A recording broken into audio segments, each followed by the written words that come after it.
葛藤集第69則無臭差し積層小禅寺相当一家なるかこれを小深々のところ死曰く無臭差し両党に揺らぐ Entangling VinesCase 69 Sekiso's Springless Lock.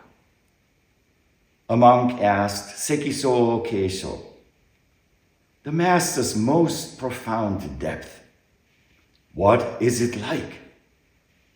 The master replied, a springless lock opens at both ends.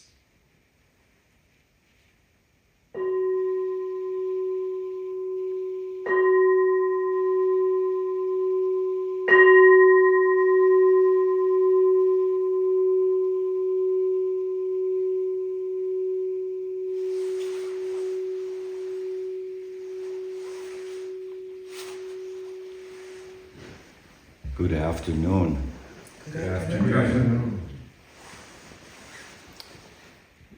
It almost feels like there's a moat between you and me, a safety zone.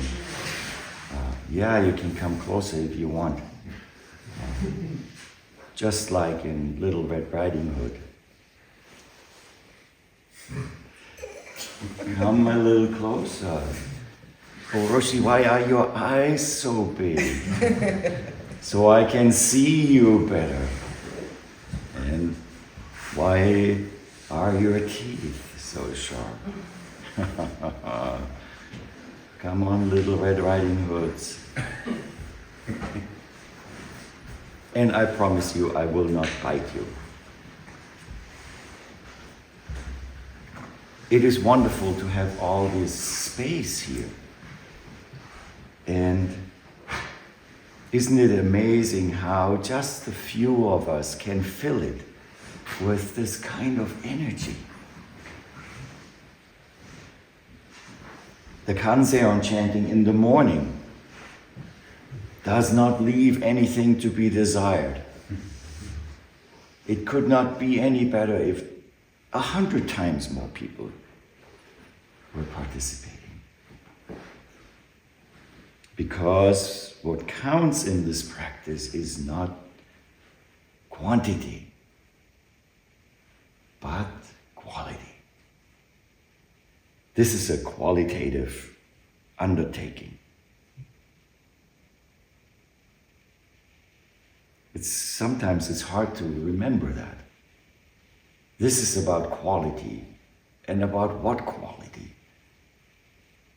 It's the quality of presence, the quality of being, which then ultimately translates into the quality of our lives. And if our lives are qualitatively really there,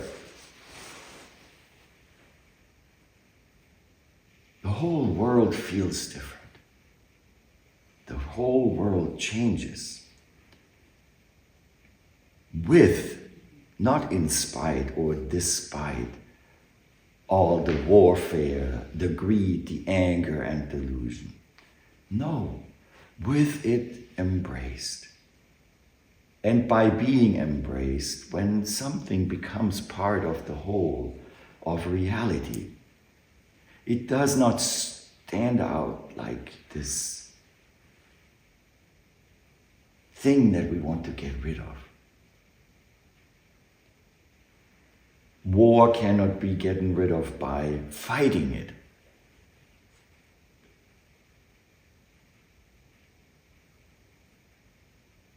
War cannot be ended by further digging into one's identity.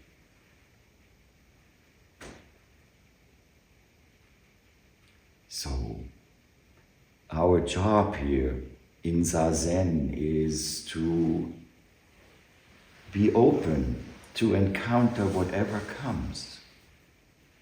It could be war.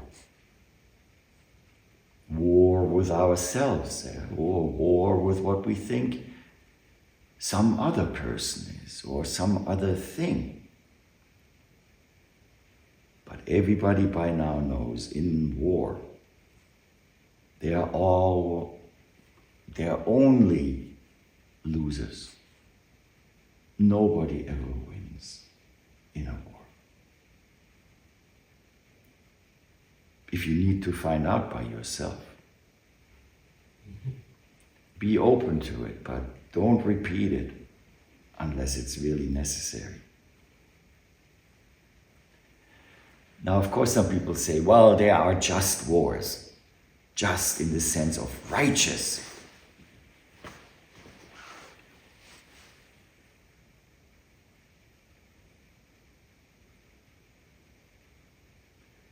There is something to righteousness. But then comes the next choice. Okay, yes, there is something there that I ought to be angry about. I cannot watch people get slaughtered. I cannot. Whatever it is. That's perfectly natural. We all go through that. But then what comes next?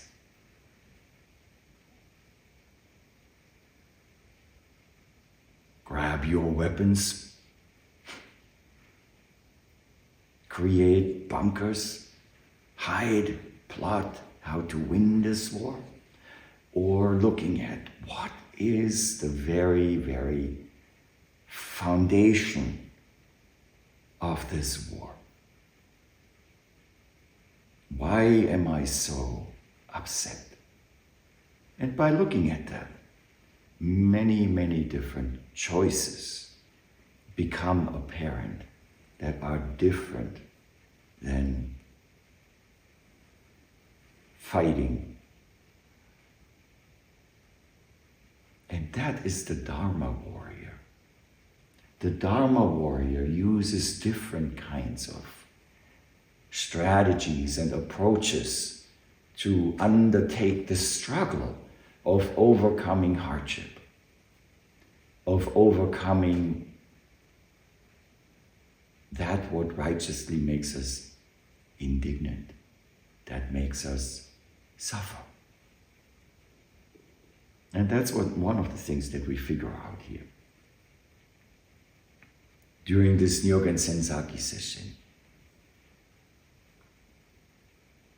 So today I was sitting at the table during Saiza, and as I was moving the mushrooms in my mouth, the thought flashed through my mind. Oh my God, we are eating Nyogen Senzaki here. Tenzo serves mushroom monk for Saiza. Yes, we are eating Nyogen Senzaki. What a wonderful physical view of how all of this is connected. Yes, we are eating the Buddha. We are eating all the ancestral teachings. We are eating all the pain and suffering of all generations past. And while we are eating with that Bodhisattva spirit, we are nurturing not just our bodies, but the body of this world, with that intention that is expressed in the chants that we chant before we actually start to eat. The last one in Japanese is about the first morsel of food I shall take, and then comes a vow. The second and the third. The third one is, of course, that all beings shall actualize this path of the Buddha, not the path of the Buddha actually, this Buddha spirit. So all of it is connected. Now, we have a koan today. Case 69 from the Shumon Katto Shu, the Entangling Vines. We encounter Sekiso, Teisho. And in the traditional way, this is like it used to be in music, in the past. In the 19th century, some famous instrumentalist would play a piece by a famous composer who was either living or maybe departed. They would actually put the sheet music up, even if they knew how to play it by heart. Why? Just to express their reverence for what has been created here. It's like holding up the sutras. And one day we don't need the sutra book anymore. And then the whole world becomes the sutra book. So, in the same way, honoring the people who appear in these koans is an important acknowledgement of what has brought us here. As this very moment is the sum of all past and is the sum of all future and of all present. This gratitude and this reverence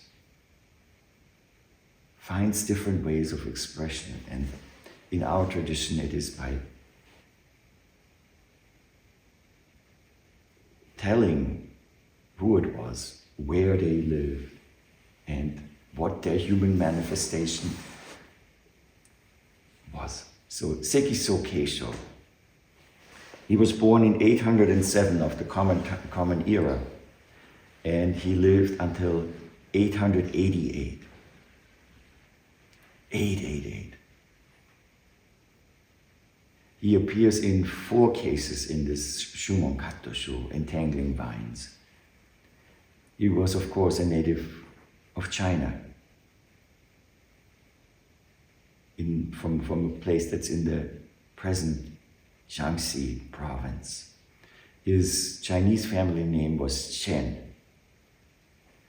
Like many of these early Zen masters of the Tang era, at age 30 he became a monk, 13, taking the first ordination, and then later at 23, full precepts. What did he study? Vinaya, the monastic rules. Many Zen masters of that time started by studying the Vinaya. But finally, some of them ended up looking for not just the way to live the Buddha's path, but also how to walk it. And they heard about the Zen school. So he went and he studied with various famous masters of the time. He went to the monastery of Isan Ryu on Mount E. Isan means Mount E. And then also Dogo Enchi. Dogo Enchi was a successor to Hyakujo Issei, which is a different Hyakujo. It just sounds the same, but it's not Hyakujo Eikai, but Hyakujo Issei. He became a Dharma heir to Dogo. And what did he do? He left the monastery to live with the ordinary people. But as it is, when somebody of that caliber lives with the ordinary people, they will be found out. So actually it was Tozan Ryokai, the famous Tozan, who found out where Sekiso lived and went and persuaded him to serve as the abbot of a temple on Mount Sekiso. So he taught there for over 20 years, and at that time what he really stressed was a practice that was called Mokusho Zen, silent illumination Zen. Mokusho Zen is the precursor of what maybe nowadays we would call Shikantaza, the Soto tradition, nothing besides sitting. Of course, there were different schools that came up, like the Rinzai school, and the criticism of that it's not enough to just sit there like a Buddha. It has to be dynamic. So Sekiso's monks were instructed by him never to lie down. They sat for so long every day that it is said his zendo resembled a row of dead tree stumps. If you came here and you went in the zendo and you saw some dead tree stumps, you would probably bow and turn around and leave. So this kind of it is almost feels like arresting the motion. That is how it's described. Seize and stop. That is what he taught. Very, very important part in practice. One thought, 10,000 years. Holy crap, right? Every thought, 10,000 years. That's a pretty big stick to wave at people. No thinking, no thinking. Think, no thinking. Don't think. But of course, everybody thinks. He told his monks, be like a cold incense burner in an abandoned temple. How inviting. Be like a piece of ash in an abandoned temple. It was very austere. But that's what his personality was like. So this austerity of Sekiso's style of Zen was also reflected in the simplicity of his life. Very, very simple life in that monastery.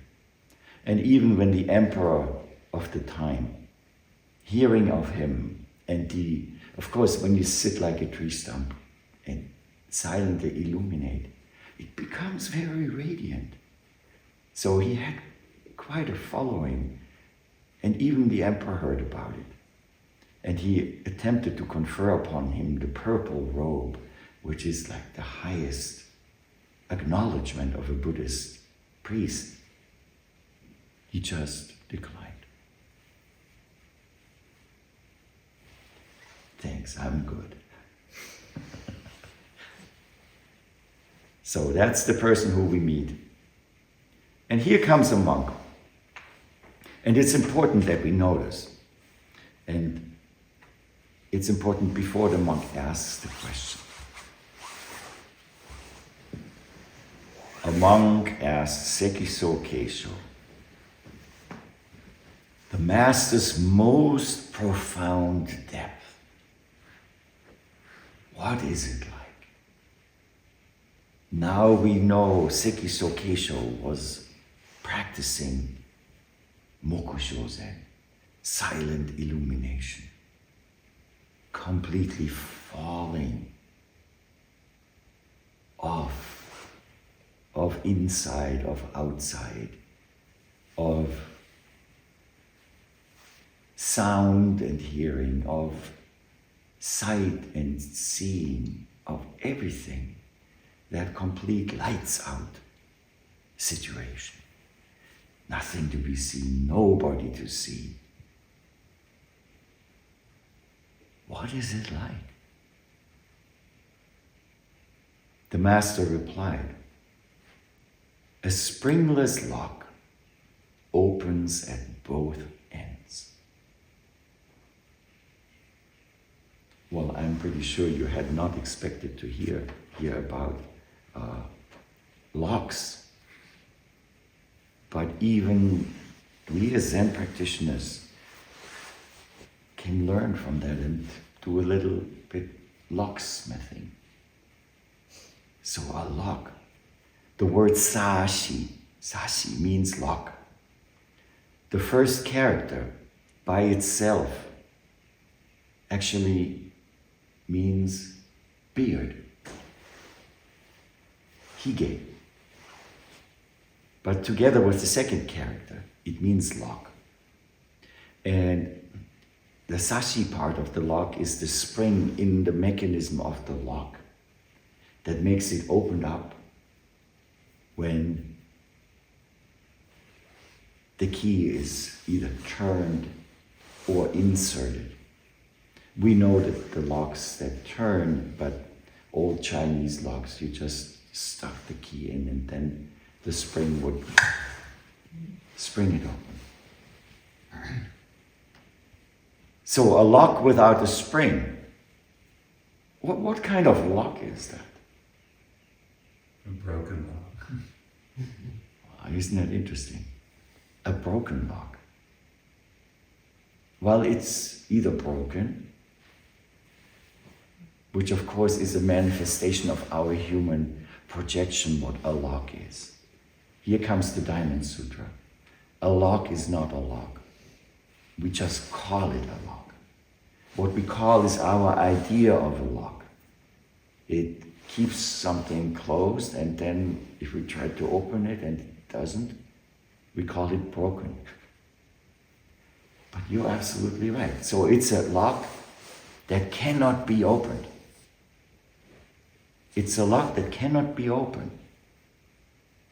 And of course here, looking at the characters and the way of how the Chinese language is used at the time, we know this question here is basically, he is expressing the lock as a representation, as a metaphor for this hidden, inexpressible Buddha mind.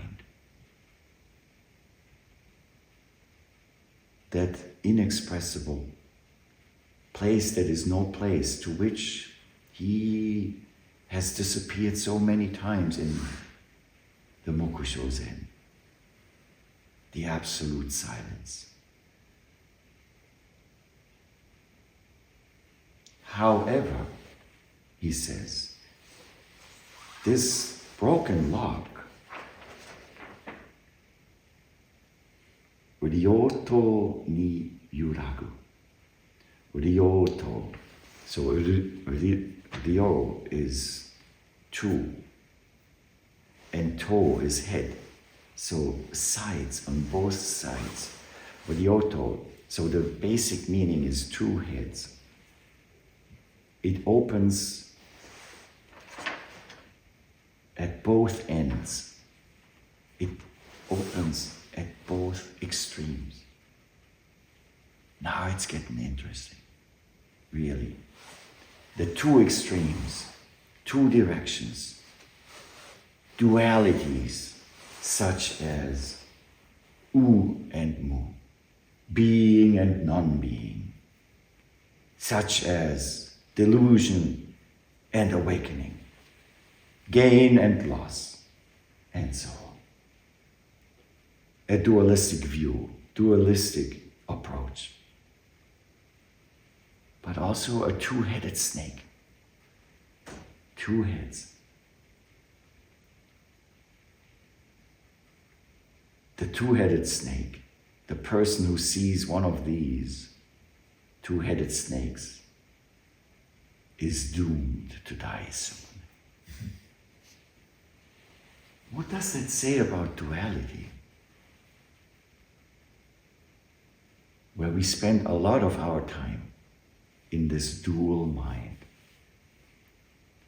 So even with that duality, that lock opens at both ends.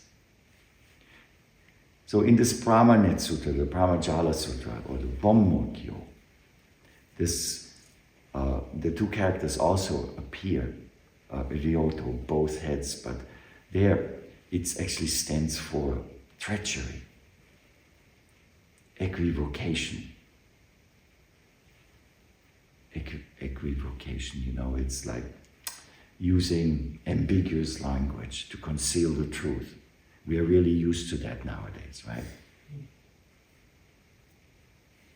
Either to conceal the truth or to avoid committing to something. The opposite of directness. So, this is Ryoto. It opens at both ends. Now, of course, where does it lead me? I was reared under Chigan Roshi, who taught Nyoko Nyorai Zen, thus come, thus gone Zen. The Zen that speaks about the activity of Dharma. The activity of Dharma. Dharma no hataraki. Dharma no hataraki. And this Dharma activity has two opposing phases or directions. So it is something that is described in terms of dualism. Dharma no hataraki. One phase is expansion. Bochusuro no hataraki. Bochusuro. Swelling up. Swelling bigger. Until it goes to the it can't get any bigger. No more need to get any bigger. It reaches this state of the biggest possible. And what happens to the activity? It has exhausted itself to a degree that it falls asleep. But on the way, it had picked up already the activity of contraction, which wakes up in that very moment of the biggest. It starts looking, oh, I am the shrinking activity. I want to go home now. And it starts shrinking. In the meanwhile, of course, the expansion is sleeping, snoring happily. But this shrinking activity is so nice, it takes along that sleeping activity and then returns home to that place, smaller.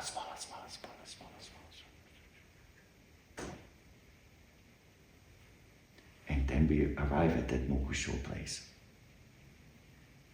Complete lights out, complete darkness.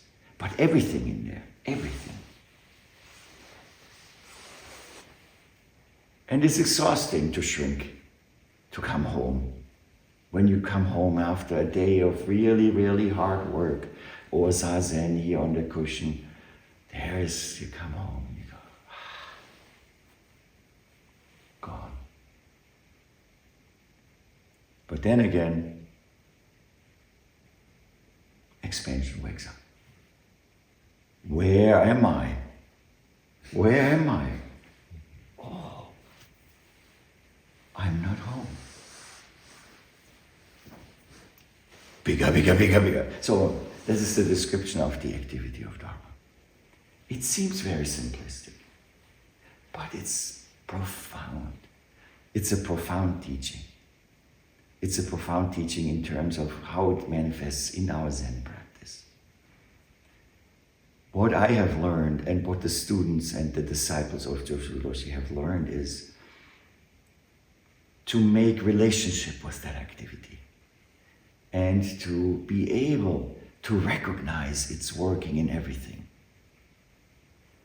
Now, in Zazen, is there something that reminds you of that activity? Breath. Yeah, breathing. Exactly what happens here. We inhale.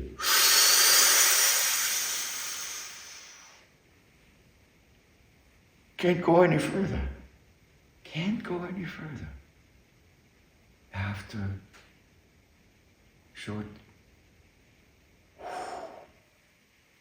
exhalation, to the point where we don't need to exhale anymore.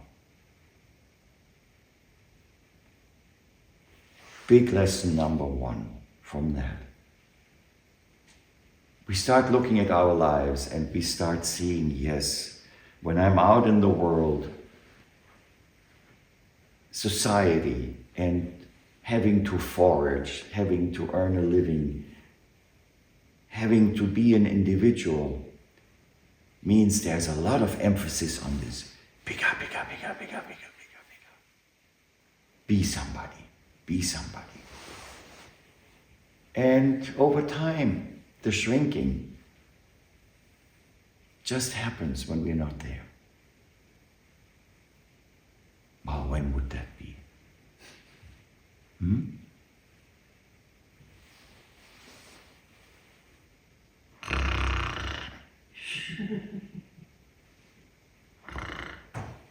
We completely disappear.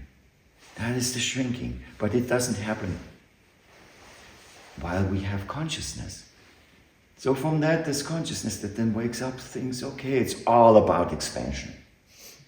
It's all about expansions. I want more. Greed finds a very fertile ground.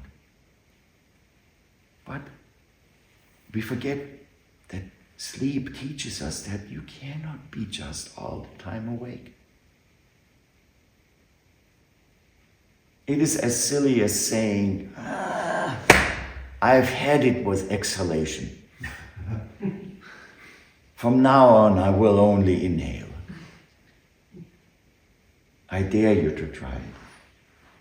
You'll inhale. If you're very stubborn, you will hold your breath. And even if you're a crocodile that can hold its breath for almost 28 hours, some of them, eventually, either you pass out or the crocodile comes up, takes a breath. That's the first lesson. One-sidedness is just not possible. So any fixation of just going in one direction, we are taught by this Dharma activity, nay. Doesn't work. Nature doesn't work that way. The person who held their breath passes out, falls over. At the activity of nature, engages in that activity of these alternating phases of the Dharma activity. That's the first lesson. Another lesson that comes with it is equally important.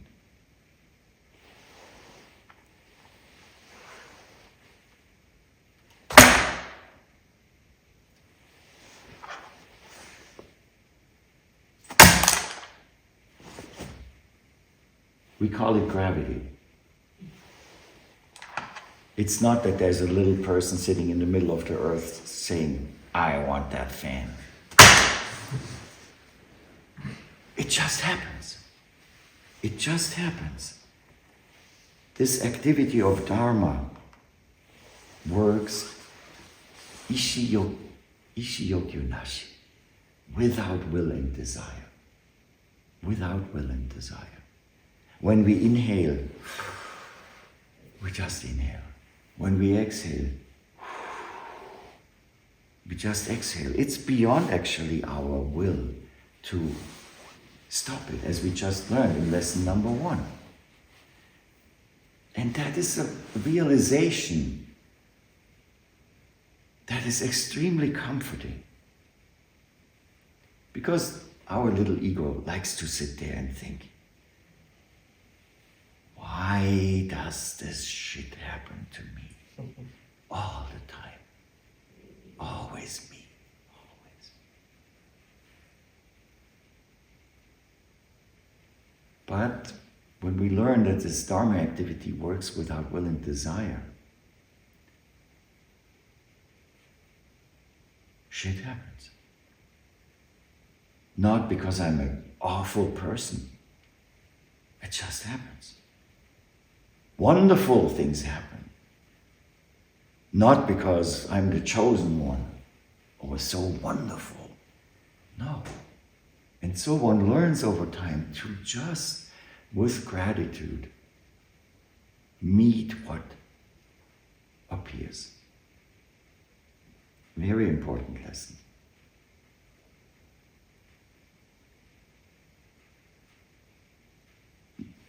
Now, before we go to the next one, I put the question out there. What about shunyata? Emptiness. We are just a small enough group not to have a Buddhist scholar here who would now expound, oh yeah, well, this dualistic kind of thing you're talking about is just an illusion. Come here. And then we can demonstrate pretty quickly that it is not a delusion.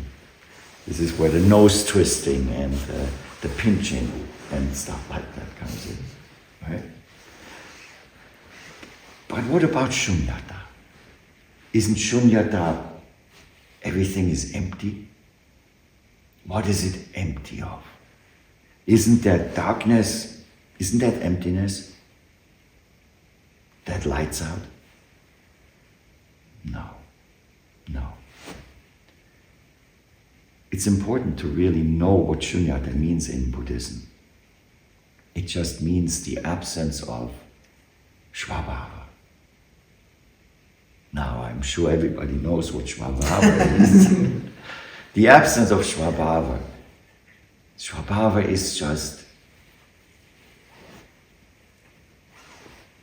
somethingness, thingness, an identity, a personality, personhood, paperhood. So anything that is fixated, that's what the Diamond Sutra again talks about. A Loch Ness.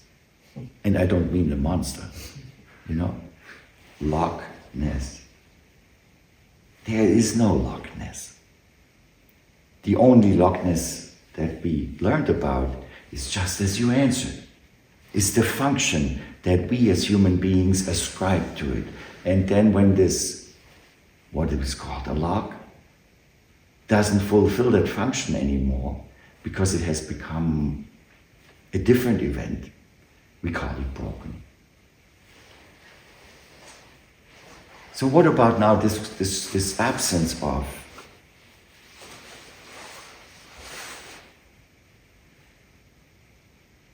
any thingness with the Dharma activity?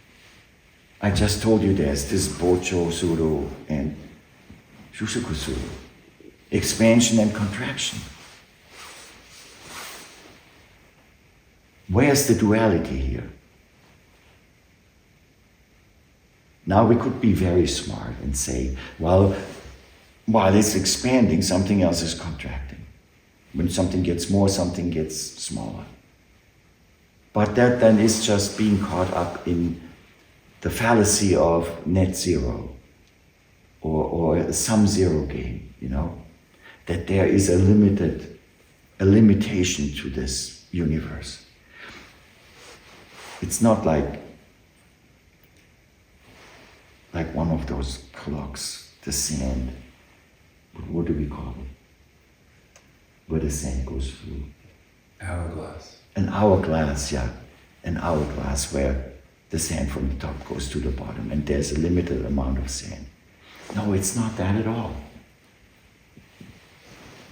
The really, really difficult thing to connect here is exactly what is being talked about here. That underlying Buddha mind, that is non-dual, not two. Of course we think when something is expanding, something else must be contracting. And we think that way because the tool that we use, thinking, is two-dimensional and it is limited. It cannot imagine anything else.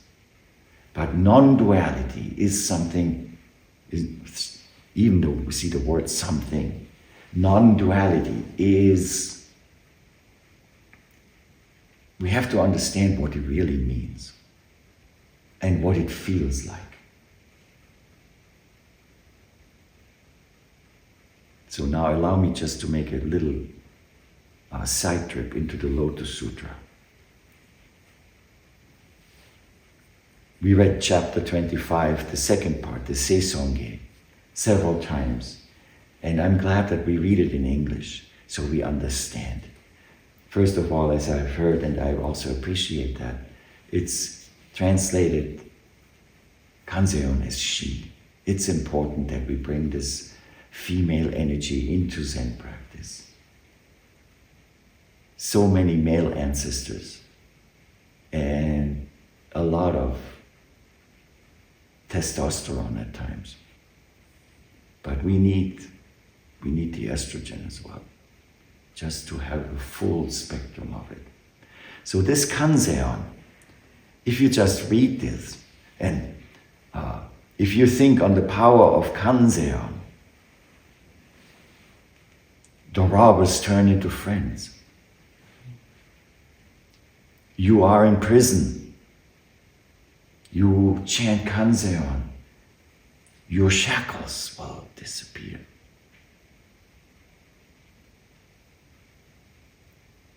If that really worked, maybe Trump would become a Buddhist. But it sounds so weird, doesn't it? From the dualistic point of view. And first time we hear it, this is just a religious kind of thing. It's like believing in something. It's like a placebo or something like that.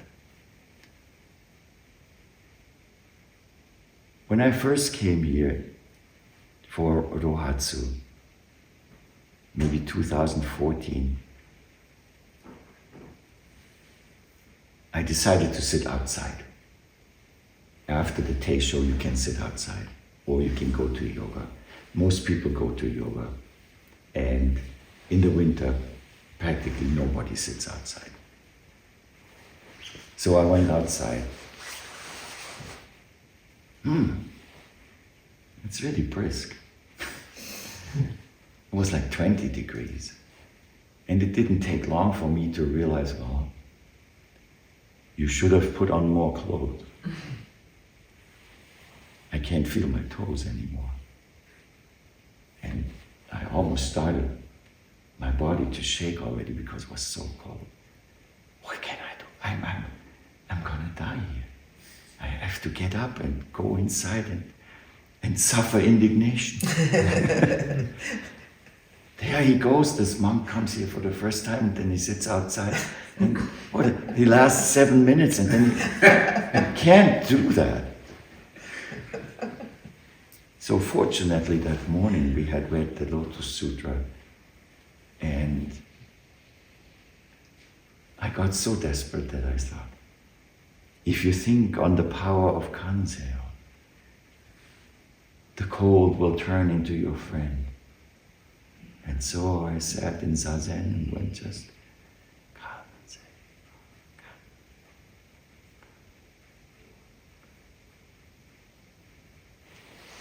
ding!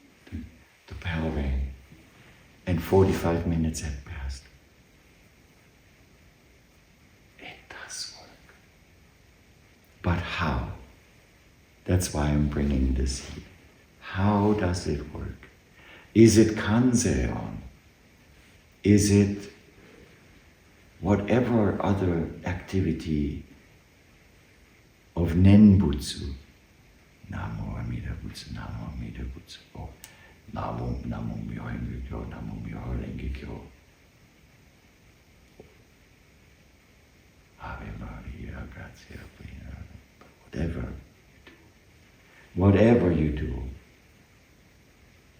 what is it that works?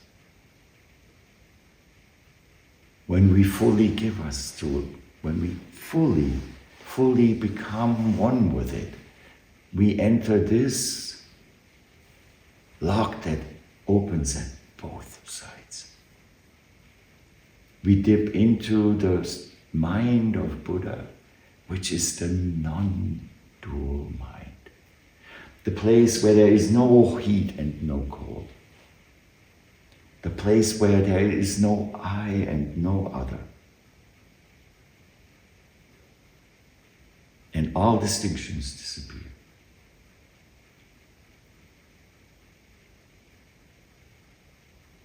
Non-duality. Non-duality doesn't mean it's not cold when it's cold. It means when it's cold, it's cold. When it's hot, it's hot.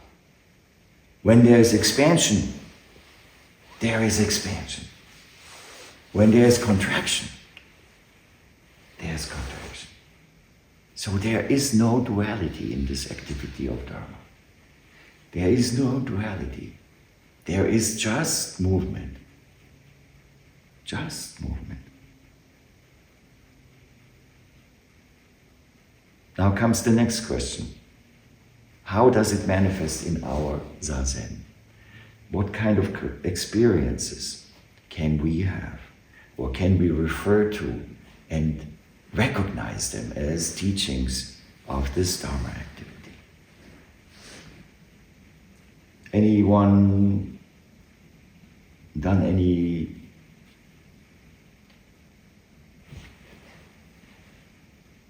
music, painting, drawing, running, getting into this activity in a way that is, the I falls away, all self-reference, all self-awareness falls away, and only the non-dual activity of whatever the action is, whatever the event is, happens. Anybody experience that?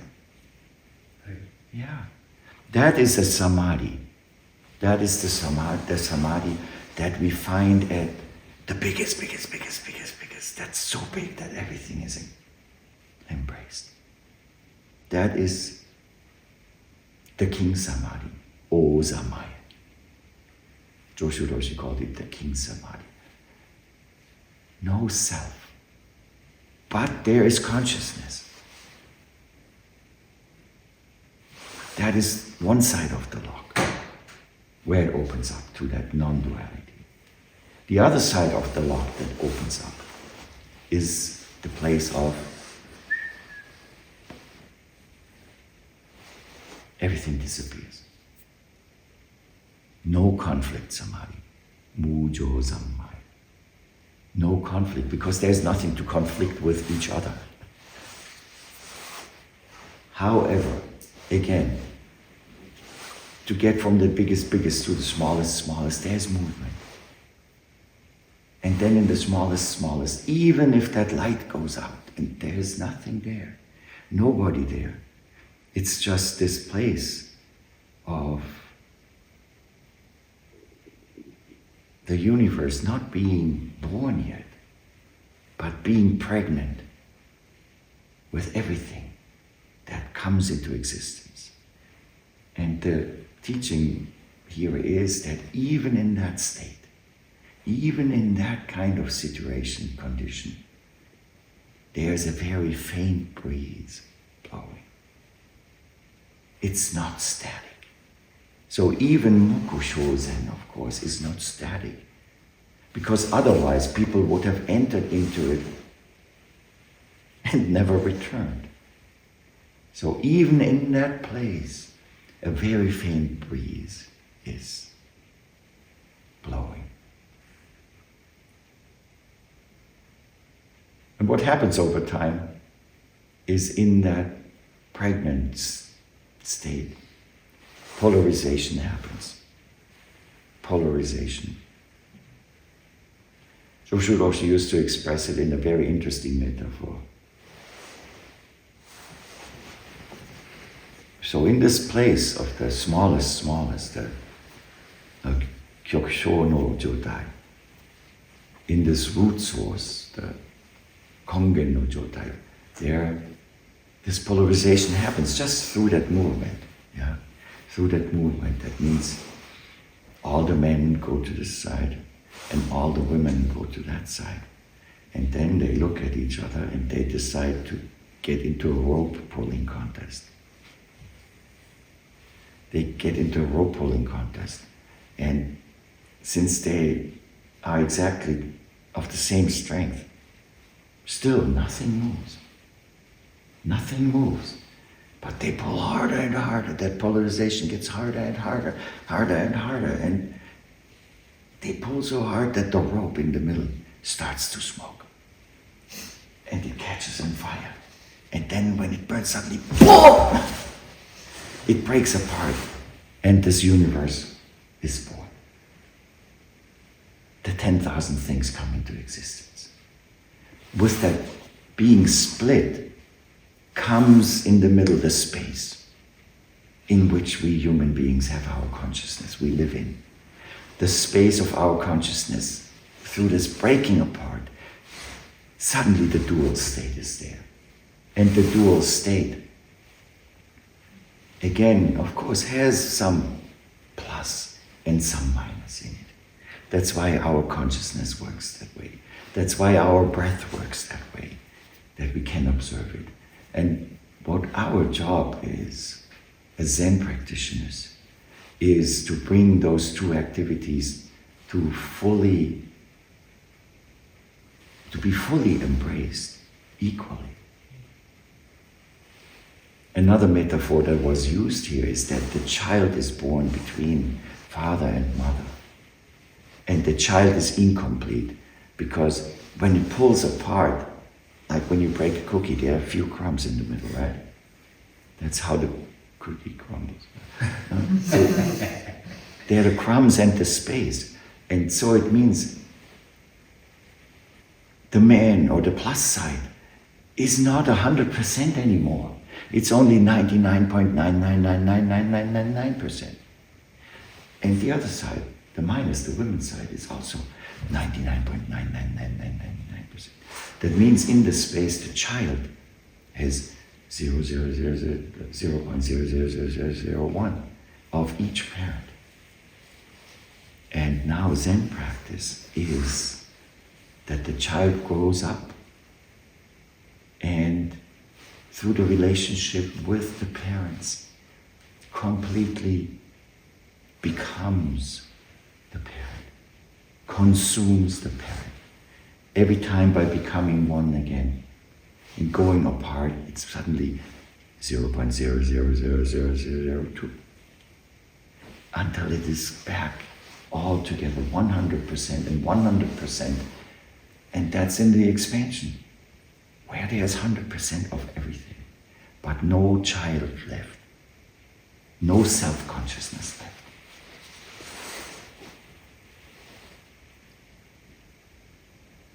It might sound weird when you hear it for the first time, but when you experience it, and when you learn that this is an expression that came out of the practice of many, many generations of dedicated practitioners, male and female,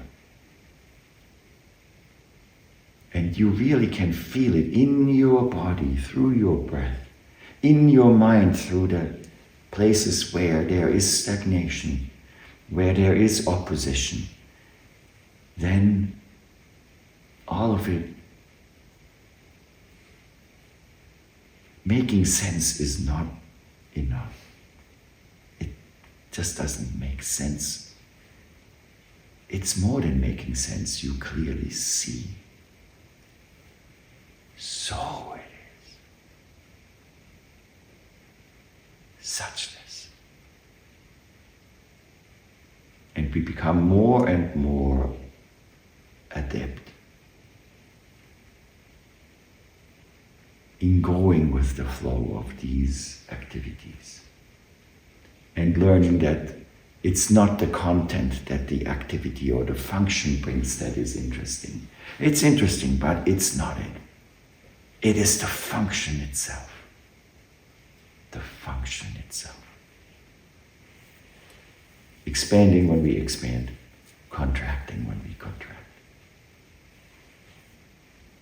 Eating father, eating mother, eating Nyogen Senzaki.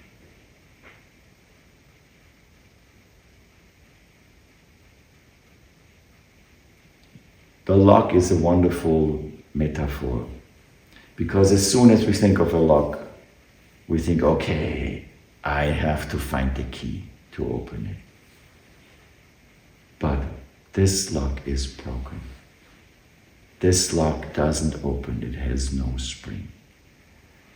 Your key of thinking intellectually in a two-dimensional way will not pick this lock. You can't pick it. There is no key. So, we have to go to either end. Mujo Samai or O Samai. Complete presence or complete, not even absence.